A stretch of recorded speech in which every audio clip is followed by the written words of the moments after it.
Hi നമസ്കാരം, എല്ലാവർക്കും നമസ്കാരം. സവാരി ഗിരിയുടെ മറ്റൊരു വ്ലോഗിലേക്ക് സ്വാഗതം. ഞാൻ ഗിരി. നമ്മളിന്നുള്ളത് മഹാബലേശ്വരത്താണ്, മഹാരാഷ്ട്രയിൽ. ഓക്കെ, അപ്പം നമ്മൾ ഇന്ന് അതിൻ്റെ കാഴ്ചകൾ നമുക്ക് കാണാം.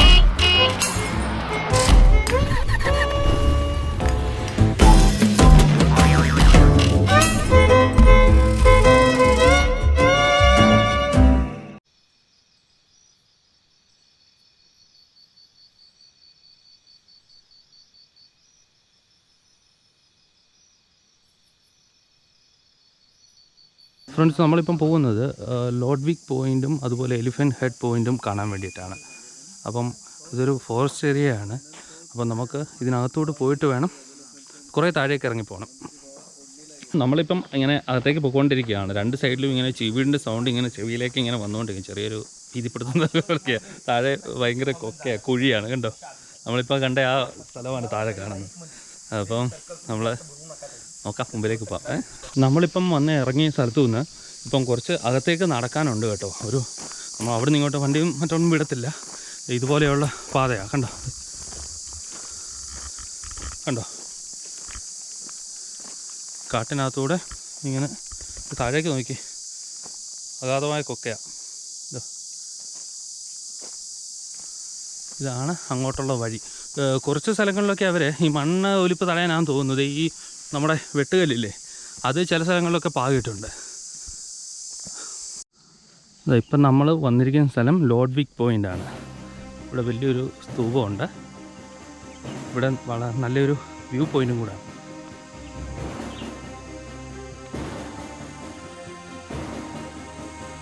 ഇവിടെ നിന്നുകൊണ്ട് ഈ മലനിരകളുടെ നല്ലൊരു കിടിലം വ്യൂ ഉണ്ട്. കണ്ടോ,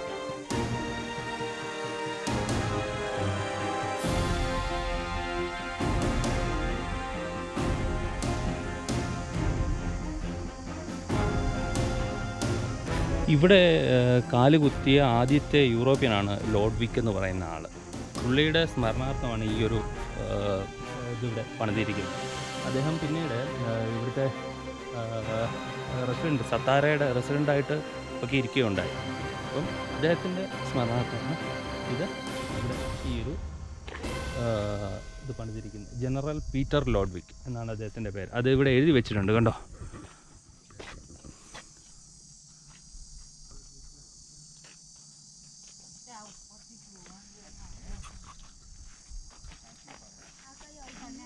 നമ്മളിപ്പം ലോഡ്വിക് പോയിൻ്റിൽ നിന്ന് തിരിച്ച് തൊട്ടടുത്ത് തന്നെയുള്ള സ്ഥലമാണ് എലിഫൻറ്റ് ഹെഡ് പോയിൻ്റ് എന്ന് പറഞ്ഞിട്ട്.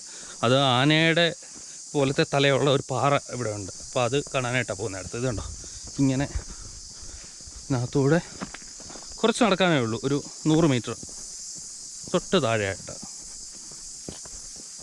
നമ്മളിപ്പം എലിഫൻറ്റ് വ്യൂ പോയിൻറ്റിലേക്ക് പോകുന്ന വഴിയെ ഇവിടെ ടൂറിസം ഡിപ്പാർട്ട്മെൻറ്റ് സൈഡിലൊക്കെ ഇതൊക്കെ വേലിയൊക്കെ ഇട്ട് തിരിച്ചിട്ടുണ്ട് കേട്ടോ. ഇങ്ങനെ നമുക്ക് ഇവിടെ ഫ്രണ്ടിലായിട്ടാണെന്ന് തോന്നുന്നത്. ഉണ്ടോ, ഇവിടെ നല്ലൊരു വ്യൂ പോയിൻ്റാണ് സൈഡിൽ. നമ്മൾ മുമ്പ് കണ്ട ആ ഒരു വ്യൂ പോയിൻ്റാണ് ഇവിടെ. ഉണ്ടോ,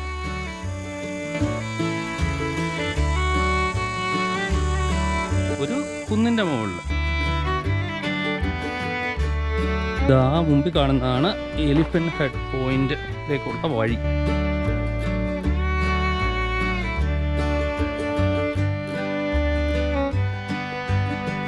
ഇവിടുന്ന് സൈഡിലേക്കുള്ള വ്യൂ നോക്കി.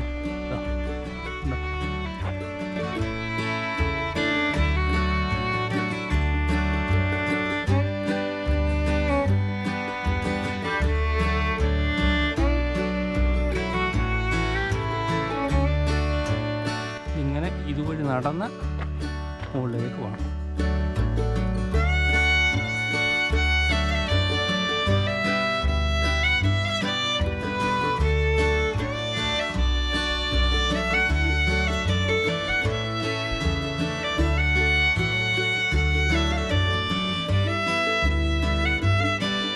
ഇത് ഈ താഴെ കാണുന്ന ഈ മലയാണ് സായിപ്പന്മാർ എലിഫൻറ്റ് ഹെഡ് എന്ന് പറയുന്നത്. കണ്ടു കഴിഞ്ഞാൽ ആനയുടെ തല പോലെ ഇരിക്കുന്ന എന്നാണ് പറയുന്നത്. അതിനകത്ത് എവിടെയാണ് ആനത്തലയെന്ന് മനസ്സിലാകുന്നില്ല.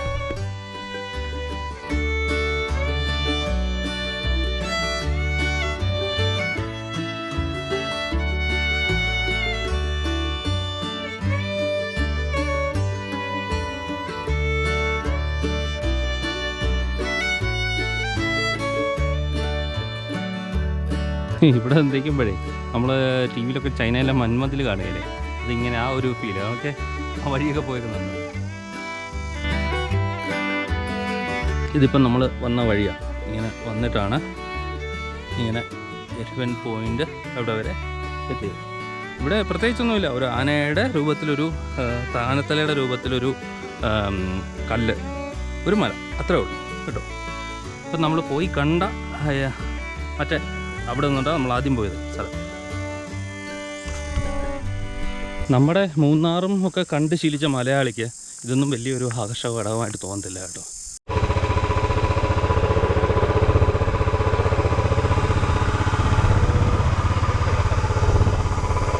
നമ്മളിപ്പം മഹാബലേശ്വരം ക്ഷേത്രം കാണാൻ വേണ്ടിയിട്ടാണ് വന്നിരിക്കുന്നത്. അപ്പോൾ ഇതാണ് അതിൻ്റെ എൻട്രി, അകത്ത് പാർക്കിങ് ഒക്കെയാണ്. അകത്തേക്ക് പോകാം. നമുക്കിത് നമ്മുടെ മുകളിലായിട്ട് ക്ഷേത്രം കാണാം. ഇത് ക്ഷേത്രത്തിൻ്റെ താഴെയുള്ള പാർക്കിംഗ് ഏരിയയാണ്. കണ്ടോ, താഴെ പാർക്കിംഗ് ആണ്. ഇവിടെ പാർക്ക് ചെയ്തിട്ടാണ് മുകളിലേക്ക് പോകാനായിട്ട്. ഇതാണ് മന്ദിറിലേക്കുള്ള എൻട്രി. ഉണ്ടോ, ഇനി കോറിഡോർ വഴി നടന്നു പോകണം. ഇതിങ്ങോട്ട് കയറി വരുന്ന വഴിക്കുള്ള കച്ചവട സ്ഥാപനങ്ങളാണ്.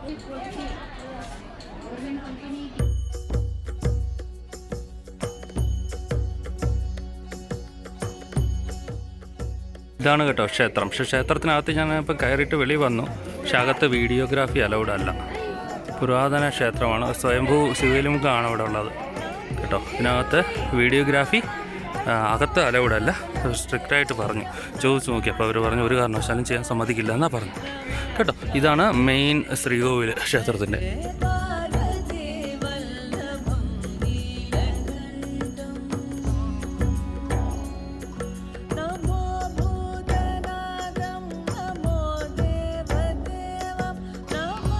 വളരെ പുരാതനമായിട്ടുള്ള ഒരു ക്ഷേത്രമാണ് കേട്ടോ ഇത്. മഹാബലേശ്വര ടെമ്പിൾ. മഹാദേവനാണ് ഇവിടുത്തെ പ്രതിഷ്ഠ.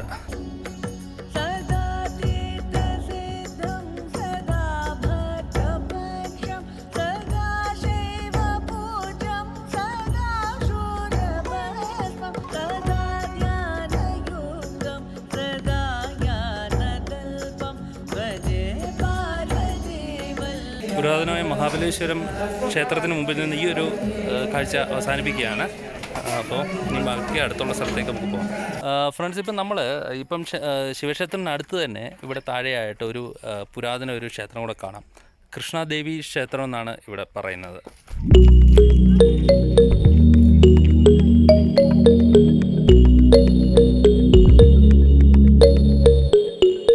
നമ്മളിപ്പോൾ ഈ കൃഷ്ണാദേവി ടെമ്പിളിൻ്റെ അവിടെ വരുമ്പോൾ നമുക്കിങ്ങനെ താഴെയായിട്ട് നമ്മുടെ മനോഹരമായ ഒരു ലേക്ക് കണ്ടോ, വെന്ന ലേക്കും ഡാമും കണ്ടോ താഴെയായിട്ട് കാണാൻ പറ്റുന്നുണ്ട്.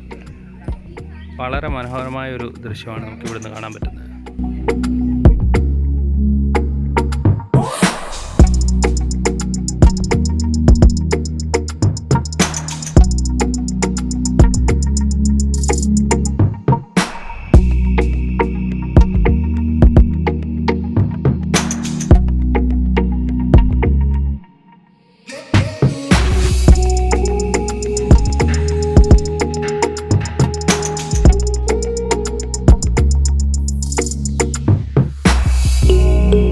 ഇതിവിടെ എക്കോ പോയിൻ്റ് എന്ന് പറഞ്ഞ സ്ഥലമാണ്. നമ്മൾ അപ്പുറേ ക്ഷേത്രത്തിൽ പോയി നിന്നപ്പം കണ്ട സെയിം ഇത് തന്നെയാണ് ഇവിടെയുള്ള വ്യൂ. അപ്പോൾ കാണുന്നതെന്ന് വെച്ച് കഴിഞ്ഞാൽ താഴെ ആയിട്ട് ആ ഒരു ലേക്ക് കാണാം, പിന്നെ സൈഡിലായിട്ട് ഡാമും കാണാം. റൈറ്റ് സൈഡിൽ കാണുന്ന ഡാമാണ്. പിന്നെ ഭയങ്കര തിരക്കാണ് ഇവിടെ. മറ്റൊരു അട്രാക്ഷനാണ് ഇവിടെ ഗേറ്റ്സ് പോയിൻ്റ്. ഗേറ്റ്സ് പോയിൻ്റ് എന്ന് വെച്ച് കഴിഞ്ഞാൽ വേറെ ഒന്നുമില്ല, ഇവിടെ നിൽക്കുമ്പം രണ്ട് സൈഡിലേക്കുമുള്ള വ്യൂ, ആ മലയുടെയും അതിൻ്റെയൊക്കെ ഒരു വ്യൂ കാണാൻ പറ്റും. അത്രേ ഉള്ളൂ.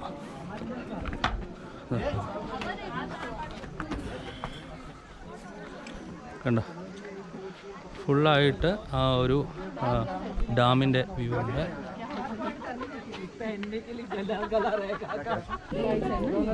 ഈ ഒരു പാറ നിൽക്കുന്ന ചെറിഞ്ഞ് നിൽക്കുക, ഏത് സമയം താഴെ വരുന്നില്ല. കുറച്ച് മഹാബലേശ്വരത്ത് വന്നു കഴിഞ്ഞാൽ മറ്റൊരു ആകർഷണമാണ് ഇവിടെയുള്ള ബോട്ടിങ്. ബോട്ടിംഗ് എന്ന് വെച്ച് കഴിഞ്ഞാൽ നമുക്ക് 1000 രൂപയാണ്, 1000 റുപ്പീസാണ് ഇതിന് വരുന്നത്. പോളിംഗ് ബോട്ടിന് 300 രൂപ, half an hour. Pedal boat 500 രൂപ. പിന്നെ ധാരാളം കുതിരകളുണ്ട് ഇവിടെ റൈഡിങ്ങിന് വേണ്ടിയിട്ട്. പിന്നെ ഇതൊരു മാർക്കറ്റാണ്, ഇവിടുത്തെ മെയിൻ ഒരു മാർക്കറ്റാണ് ഇപ്പോൾ ഈ കാണുന്നത്. കൂടുതൽ ചോളവും മറ്റുള്ള സാധനങ്ങളാണ് ഈ മാർക്കറ്റിൽ. ഇന്നലെ ഞങ്ങൾ വന്നപ്പോൾ ഭയങ്കര തിരക്കായിരുന്നു ഇവിടെ, പക്ഷേ ഇന്നിപ്പം തിരക്ക് കുറവാണ്. അപ്പോൾ ഇന്നലെ എന്തെങ്കിലും വിശേഷ ദിവസമായിരുന്നു എന്നറിയില്ല. ഇവിടെ കണ്ടോ നമ്മുടെ ഊട്ടിയിലൊക്കെ പോകുന്ന പോലെ ക്യാരറ്റൊക്കെ വിൽക്കാൻ വെച്ചേക്കുക, അലങ്കരിച്ച് വെച്ചേക്കും. സ്ട്രോബെറി ഉണ്ട്, ഇതൊക്കെ ഇവിടെ ഉണ്ടാകുന്ന സ്ട്രോബെറിയാണ് കണ്ടോ.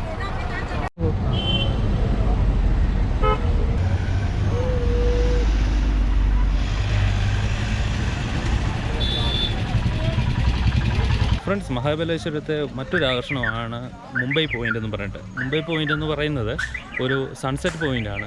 ഇവിടെ വന്നിട്ട് സൺസെറ്റ് കാണാൻ വേണ്ടിയിട്ട് ആൾക്കാർ വരാറുണ്ട്. അപ്പം ഈ ആ കുന്നിൻ ചെരുവിലാണ് സൺസെറ്റ് നടക്കുന്നത്. നമുക്ക് അപ്പോൾ അതും കൂടെ തന്നെ ഇതാണ് സൺസെറ്റ് പോയിൻ്റ്. നോക്കും,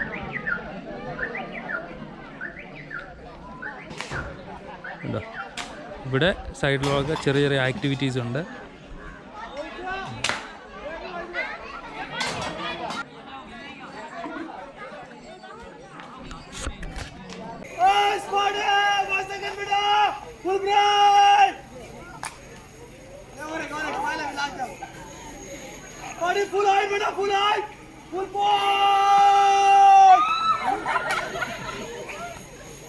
ഫ്രണ്ട്സ്, അപ്പം നമ്മുടെ ഇന്നത്തെ വീഡിയോസെല്ലാം നിങ്ങൾക്ക് ഇഷ്ടപ്പെടുമെന്ന് ഞാൻ വിചാരിക്കുന്നു. പിന്നെ ഞാൻ ഒരു കാര്യം പേഴ്സണലി പറഞ്ഞോട്ടെ, മഹാബലേശ്വരം എന്ന് പറയുന്നത് പ്രത്യേകിച്ചൊന്നും വലുതായിട്ട് കാണാനൊന്നുമില്ല. എല്ലാം മഹാരാഷ്ട്രൻസ് അല്ലെങ്കിൽ ഗുജറാത്തികൾ മാത്രമേ ഇവിടെ ഉള്ളൂ. ഒരു കേരളത്തിൻ്റെ വണ്ടി എന്ന് പറയാനായിട്ട് നമ്മളെ വണ്ടി മാത്രമേ ഇവിടെ ഉള്ളായിരുന്നു കേട്ടോ. അപ്പം മെയിൻലി ഒരു ബിസിനസ് കേന്ദ്രമാണ്, ഒരു ഒറ്റയ്ക്കൽ പ്രസ്ഥാനം എന്ന് പറയാമെന്ന് വെച്ചാൽ അങ്ങനെയും വേണമെങ്കിൽ പറയാം. എന്തെന്ന് വെച്ചാൽ വരുന്ന ആൾക്കാരൊക്കെ എല്ലാം ഒരു ബിസിനസ് മൈൻഡോടെ എങ്ങനെ ഒരാളെ പറ്റിച്ച് പൈസ ഉണ്ടാക്കാമെന്നുള്ള ഒരു ചിന്താഗതിയോട് മാത്രം പെരുമാറുന്ന ആൾക്കാരെ ഞങ്ങളിവിടെ കണ്ടത്. 2 ദിവസം ഞങ്ങളിവിടെ വന്നിട്ട് ഞങ്ങൾക്ക് അങ്ങനെ മനസ്സിലായത് കേട്ടോ. പ്രത്യേകിച്ചൊരു പിന്നെ ഉള്ളതെന്ന് പറഞ്ഞാൽ നമുക്ക് ആകെ കൂടെ കാണാൻ പറ്റുന്ന ഒരു സ്ഥലമുള്ളത് നമുക്ക് പുരാതനമായ ഒരു ക്ഷേത്രമുണ്ട്, അത് മാത്രമേ ഉള്ളൂ. ബാക്കിയുള്ളതെല്ലാം ബിസിനസ് കേന്ദ്രമാണ്. നമ്മളെവിടെ പോയാലും എങ്ങനെ ഒരാളെ നമുക്ക് പറ്റിച്ചെടുക്കാം, ഇത് മാത്രമേ ഉള്ളൂ കേട്ടോ. പിന്നെ ഓരോ ഏരിയയായി ഓരോ പേരിട്ട് വിളിക്കും. നമുക്ക് മൂന്നാറും മറ്റുള്ള സ്ഥലങ്ങൾ കണ്ട്, ഇനി എൻ്റെ പേഴ്സണൽ അഭിപ്രായമാണ് എന്നും നിങ്ങൾക്ക് അങ്ങനെയും കരുതാം, നമുക്ക് മൂന്നാറും മറ്റുള്ള കാര്യങ്ങളൊക്കെ കണ്ടിരിക്കുന്ന ആൾക്കാർക്ക് നമുക്ക് ഇവിടെ വന്നു കഴിഞ്ഞാൽ നമുക്ക് ഇഷ്ടപ്പെടില്ല. ഓക്കെ, അപ്പം ഇന്നത്തെ ഈ വീഡിയോയെക്കുറിച്ചുള്ള കമൻറ്റുകൾ നിങ്ങൾ തീർച്ചയായിട്ടും താഴെ രേഖപ്പെടുത്തണം. ഓക്കെ, അപ്പം വീണ്ടും അടുത്ത ദിവസം മറ്റൊരു നല്ല വീഡിയോ ആയിട്ട് കാണാം. പിന്നെ ഇന്നത്തെ വീഡിയോ ഇഷ്ടപ്പെട്ടുകൊണ്ട് തീർച്ചയായിട്ടും ലൈക്ക് ചെയ്യണം. അതുപോലെ തന്നെ ചാനൽ ആദ്യമായിട്ടാണ് കാണുന്നതെങ്കിൽ സബ്സ്ക്രൈബും ചെയ്യണം കേട്ടോ. അപ്പം നമ്മുടെ ഈ വ്യൂ പോയിൻ്റ് നിന്നുകൊണ്ട് ഇവിടുത്തെ മഹാബലേശ്വരത്തിൻ്റെ വീഡിയോ ഞാൻ അവസാനിപ്പിക്കുകയാണ്. കൂടുതൽ എപ്പിസോഡൊന്നും ചെയ്യുന്നില്ല, ഒരേ ഒരു എപ്പിസോഡേ ഉള്ളൂ. ഓക്കെ, കൂടുതലൊന്നും ചെയ്യാനായിട്ടില്ല ഇവിടെ. ഓക്കെ, അപ്പോൾ അടുത്ത ദിവസം മറ്റൊരു വീഡിയോ ആയിട്ട് കാണാം. അതുവരേക്കും ബൈ.